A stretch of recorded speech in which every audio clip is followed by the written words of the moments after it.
What's good, Eagles Nation? I just want to remind everybody here that my guy Dave Dust is still raffling off a chance to win a pair of customized Eagles sneakers.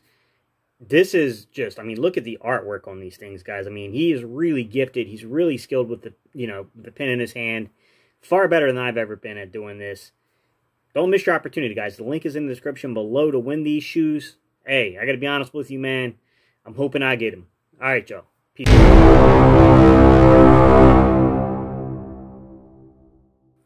What's up, Eagles Nation? What's going on, NFL world? How you doing, Division Rivals? This is Steven Hyder with the Gate City Sports Channel.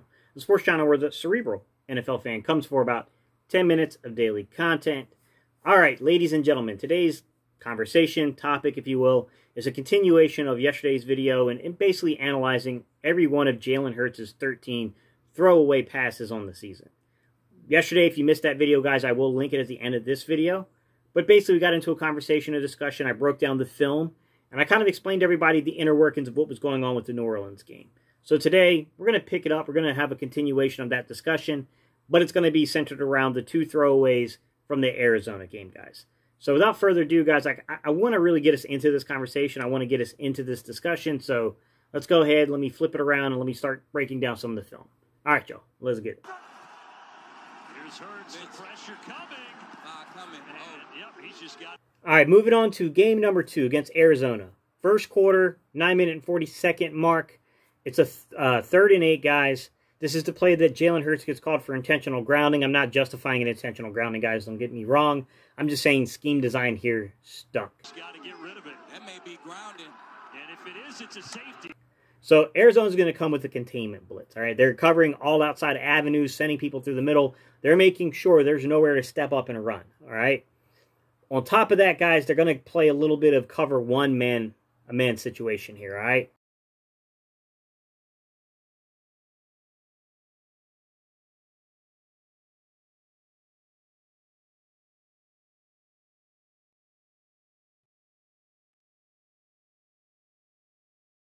I thought they did a really good job of kind of disguising where the blitz was coming. So you can see there's one edge rusher that makes it look like he's coming on the blitz, but really he's going to start like he's blitzing, and then he's going to drop out and go with Miles Sanders and take that hot read away.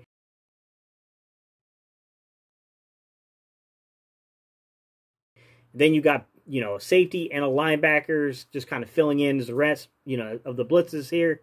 So you got 6 people coming, 5 people dropping, guys.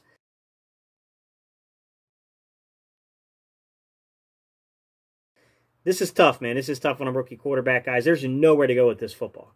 This was really, to me, completely on route design. He has absolutely nowhere to throw this football, in my opinion. Like, this is a tough situation of saying what he should do in this situation, guys. Like, me personally, I'd probably throw it at Miles Sanders' feet. That's probably what I would have done. But there's not a whole lot you can do here. I'm not justifying the intentional ground. Like I said, you probably could have threw this at Miles Sanders' feet, but in no shape, form, or way is there a better play than throwing this one away. Like, you had to throw it away. You had to get it out of your hands. Like, it just wasn't there, man. It wasn't drawn up the way you want it drawn up to take advantage of the defense.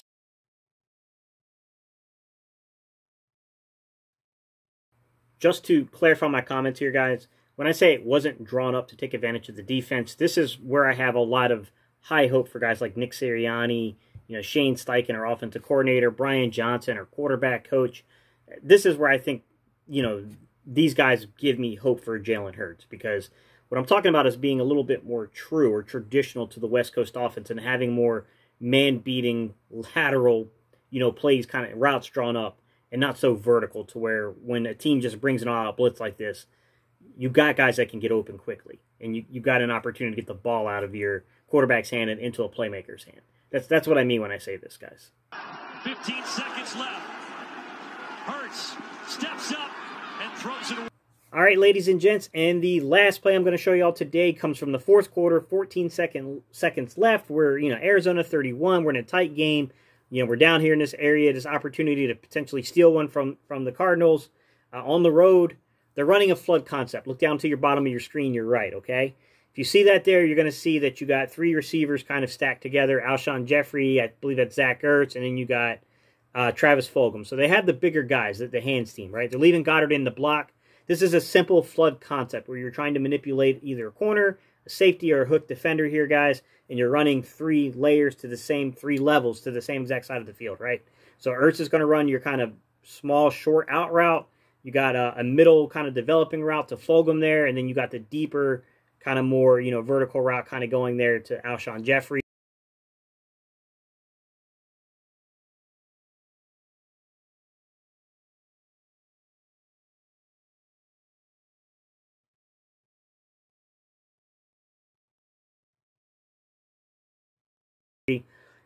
The only place that, in reality, the ball's supposed to go to Ertz, but with 14 seconds left on the 31, I'm not going to say that you should or shouldn't make that play. I mean, it looks like Ertz could have easily gotten out of bounds and made a little bit, maybe even an easier throw, kind of, for your sequence, your next sequence of plays.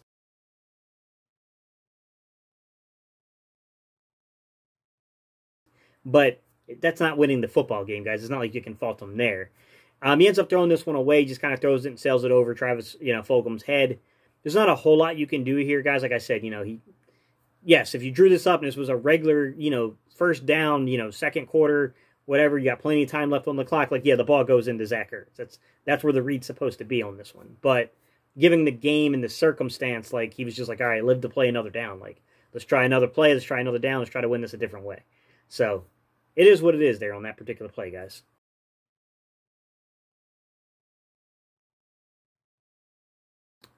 All right, y'all, so this is part 1 of this series, guys. I broke down the first 2 games of his first 2 starts of his career, which was with New Orleans and Arizona. Look, I mean, were there some rookie mistakes here? Sure. But I think any of us, even if you are the most adamant anti, Jalen Hurts guy, I think this guy just doesn't have it. You have to agree that a lot of this stuff is complex. Like, offensive line play is horrendous. Scheme is horrendous. You're running timing routes where you're bumping guys and creating a delay in the timing of the route. Like, it's just not ideal, circumstances to judge him on. All right, guys, you already know what it is. I'm going to ask you, what do you guys think? You've seen the first 2 games. I'll bring you the next 2 games here soon. Let me know what you think, guys. Don't forget, if you want to support the channel, you can buy me a cup of coffee. Links in the description below. Don't forget to like and comment on the videos, which spikes the algorithm and gets this in front of other people. And last but not least, guys, if you're not subscribed, I'd love to add you to the community, but in order to do that, I need you to hit that subscribe button.